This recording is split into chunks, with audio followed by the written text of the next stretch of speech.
Spider-Man 2 is the latest Sony game to make its way over to PC and supports DLSS, FSR, XeSS, and frame generation.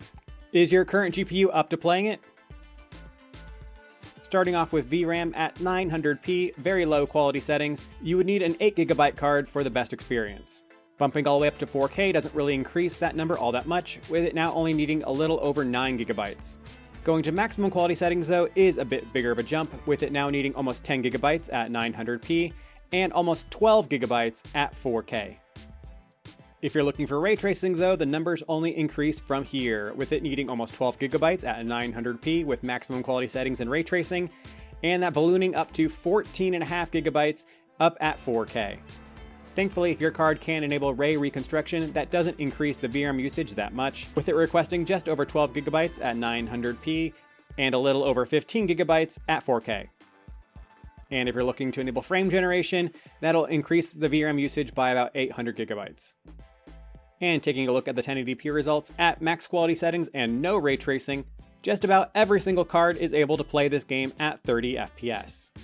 Only the ARC B580 did fall a little bit short, but you could lower the quality settings, enable dynamic resolutions, or use upscaling to achieve a 30 FPS lock. And if you're looking for a 60 FPS experience, it's not that demanding either, with an RX 7600 XT or an RTX 4060 doing the job.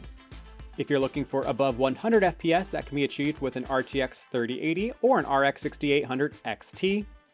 With the fastest cards available, the RTX 5090 and RTX 4090, both achieving over 200 FPS. Those two flagship cards don't lose all that much performance when going to 1440p, with the RTX 5090 now at 192 FPS, but it does increase the requirements for a 100 FPS experience to an RX 7900 XT or an RTX 4070 Ti. If you want a 60 FPS experience, that's now the RX 6800 or an RTX 4060 Ti. And the 30 FPS experience is still pretty reasonable, being the ARC A770, RX 6600 XT, or an RTX 3060. The bump to 4K does prove a little bit too much for these older and entry-level cards, with the 60 FPS cards from 1440p now being 30 FPS at 4K, the RX 6800 and RTX 4060 Ti.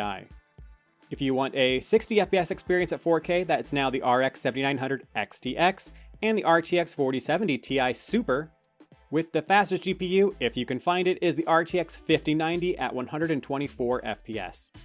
Enabling ray tracing at this high resolution does limit the 5090 to a 60 FPS experience, with the RTX 3090 Ti and RX 7900 XTX maintaining a 30 FPS experience, though enabling upscaling does give anything above the RTX 4080 a 60 FPS experience, and anything above the RTX 3080 or RX 6900 XT a 30 FPS experience. Though if you did want better performance, you could always lower down the quality settings without taking too much of a visual hit.